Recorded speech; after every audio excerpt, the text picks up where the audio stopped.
ಇದ್ದಾಗ ಇವರು ಮತ್ತೆ ಎನ್ಕ್ವೈರಿ ಮಾಡೋ ಸಲುವಾಗಿ ತೆಗೆದುಕೊಂಡು ಹೋದರು. ಅಲ್ಲೇ ಚಿನ್ನಯ್ಯಗೆ ಅಷ್ಟೋ ಗೊತ್ತಾಗಿತ್ತು, ಚಿನ್ನಯ್ಯ ಪಾಯವನು ಅಲ್ಲಿದ್ದಂಥವು, ಅಲ್ಲೇ ಬೆಳೆದಂಥವು, ಅಲ್ಲಿ ದುಡದಂಥವು ಅಂತೇಳಿ ಗೊತ್ತಾದ ತಕ್ಷಣ ಅವನ ಮೇಲೆ ಎಲ್ಲ ರೀತಿಯಿಂದ ಅಟ್ಯಾಕ್ ಮಾಡಿದ್ರೇನೋ ಅನ್ನೋದು ಸಂಶಯ ಇವತ್ತಿಗೆ ಜನಮಾನಸದಲ್ಲಿದೆ.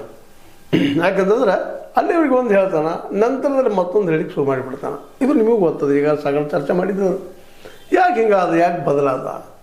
ಕಡೆಗೆ ತಿಮರೂಡಿ ಮಟ್ಟೆಣ್ಣವರ ಒಂದು 5-6 ಜನ ಮೇಲೆ ಆರೋಪ ಮಾಡಿದ್ರು. ಇವರೆಲ್ಲರ ಕಾರಣಕ್ಕಾಗಿ ಇವ್ರು ಹೇಳಿಸಿದ್ರು, ನಾನು ಹೇಳಿದ್ನಿ ಅಂತೇಳಿ ಅವ್ರು ಹೇಳಿದಾಗ ನನಗೆ ಗೊತ್ತಿಲ್ಲ ಅನ್ನೋದು ಮಾಡ್ತಾರೆ. ಮೊದಲು ಅಂತಿರ್ತಾರೆ ಅವರು, ಈ SIT ನೇಮನುಕಿಯಾಗೆ ಅವ್ರು ಎನ್ಕ್ವೈರಿ ಮಾಡೋದು ಪೂರ್ವದಲ್ಲಿ ಸಾಕಷ್ಟು ಹೇಳ್ತಾರೆ.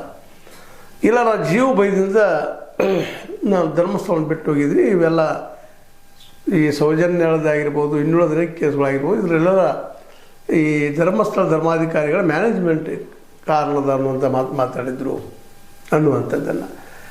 ಯಾಕಪ್ಪ ಅಂತಂದ್ರೆ ಆಗ ಹೇಳಿದ್ದು ಒಂದು, ನಂತರದಲ್ಲಿ ಹೇಳಿದ್ದು ಇನ್ನೊಂದು. ಅದು ಎರಡಕ್ಕೆ ಮಾತ್ರ ಒಂದು ಲಿಮಿಟೇಷನ್ ಹಾಕೊಂಡಂಥ ನಮ್ಮ SIT ಅವರು 4,000 ಪುಟ ಹೆಚ್ಚು ಕಡಿಮೆ ಅದು ಸಮೀಪ ಅಷ್ಟು ವರದಿ ತಯಾರು ಮಾಡಿದ್ರು ಇಂಟ್ರಿಮ್.